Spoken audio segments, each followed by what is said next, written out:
հայրուր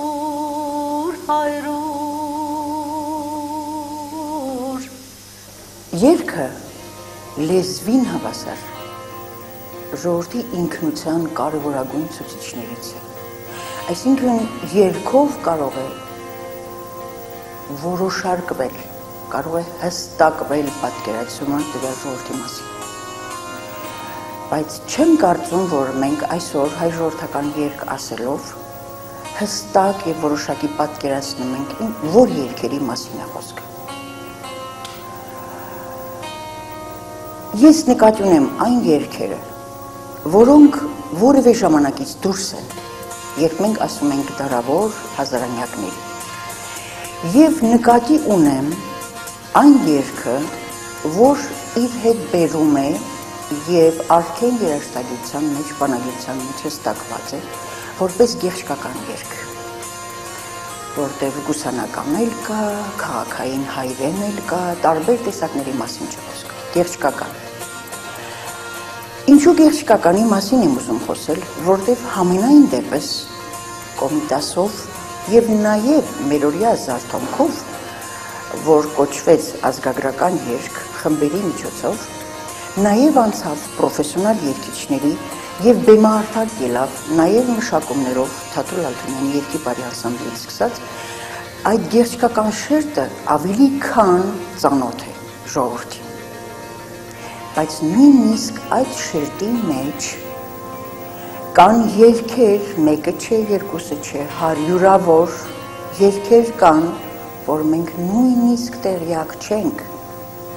որ այդպիսի մեղեդային կառույց կարող է լինել այդպիսի ասելիք կարող է լինել այդպիսի երգաոճ կարող է լինել այդպիսի երգեցողական դպրոց կարող է լինել հայրուր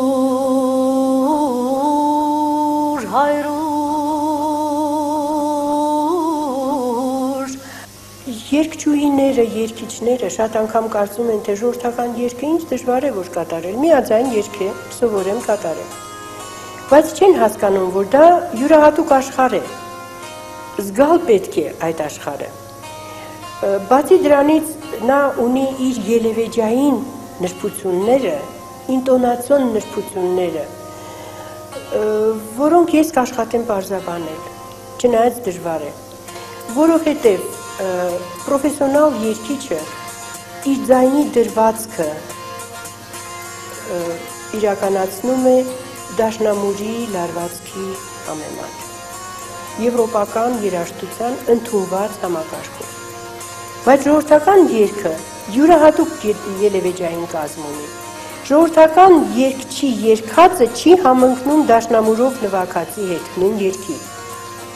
սա ինչ է նշանակում որ միկրոինտոնացիոն փոփոխություններ կան երգի ամենի աստիճանի մեջ այսինքն տոհմիկ երգ կոչեմ ես դա տոհմիկ երգի տարածքի մասին քիչ թե շատ ամբողջական պատկերացում կարող է ունենալ միայն այդ երգի մասնագետը այն եւս եթե 30-40 տարի անընդհատ այդ երգի հետ է շփվում բանագետ երաժշտագետը որ ժողովրդական երկարվեստով է զբաղվում բանագետը որ տեքստով է զբաղվում սա մասնագիտություն է երգարաններ են հրատարակվում բայց միջավայրի մասին է խոսքը իմ ամբողջ հոգսը միջավայրի մասին է երաժշտական միջավայրում արդյոք գոնե կիսով չափ հստակ պատկերացում կա այդ դարավոր եւ հազարամյակների տոհմիկ երգի մասին ժողովրդական կատարումը մեր հայկական ժողովրդական կատարումը ունի իր ոճը իր հնչողության աշխարհը ունի իր ռիթմական զգացողությունը ունի իր ձայն արտաբերման տեսակը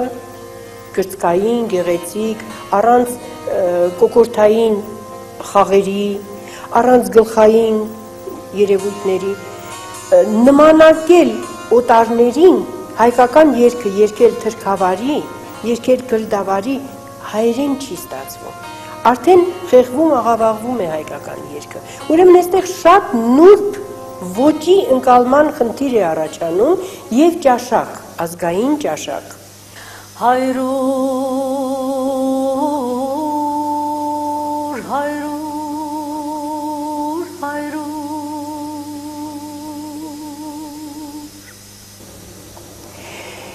Ամեն անգամ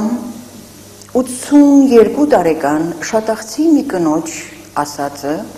ինձ համար ուղեցույց է, 71-ին եմ ես նրան գրառել։ Ասաց, ինչ էլ երգեք, ինչ էլ պարեք, ոչ մեզ նման կերքեք, ոչ մեզ նման կպարեք։ Սա անշուշտ ամենաբնական պայքարն է սերունդների, այսինքն հայրերի զավակների պայքար է կոչվում։ Սա նախորդ սերնդի բողոքը չէր այսօրվա բեմից,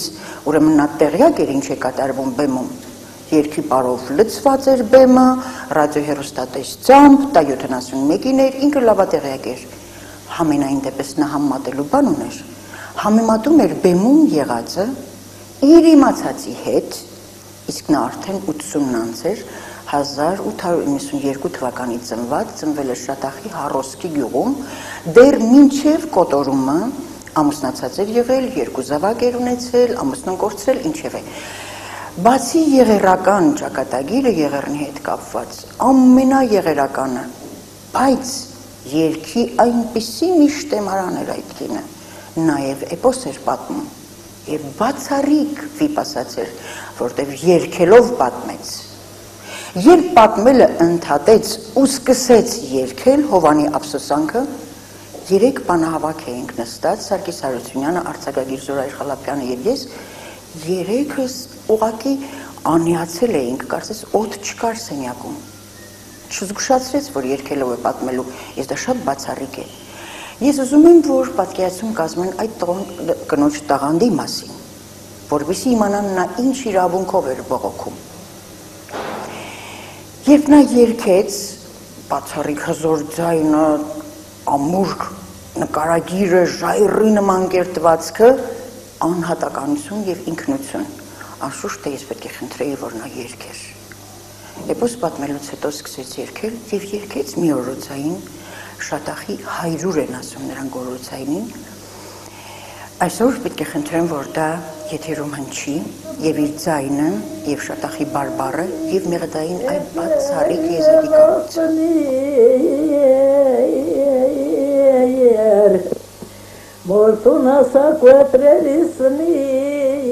Ինչպես այդ բարդ ու բարդ մեղեդին,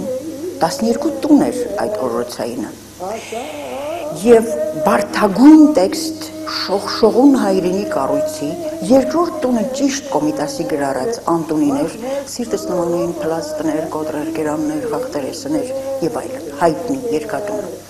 12 տունը, ուրեմն և պանդխտության, և լալիքի երգերից, որ ողբերք են, մեկ տունը բուն օրոցային չէր, սիրո հայրենների հասավ, 9-րդ երկատունը արդեն սիրո հայրեն էր։ Եվ հետաքրքիր մի բան եղավ, ես այնքան հուզված էի, իր երգից լաց էի լինում։ Երգը ընդհատեց, այդպես էլ կա ձայնագրության մեջ, ասաց, միլա որդիս, եթե ես այս մասին չպատմեմ, իր երգի ազդեցության մասին, լաց էին լինում նաև 2 մյուս բանավակները։ Գտվա, որ նա լաց եղող օրոցի մանուկին է ասում։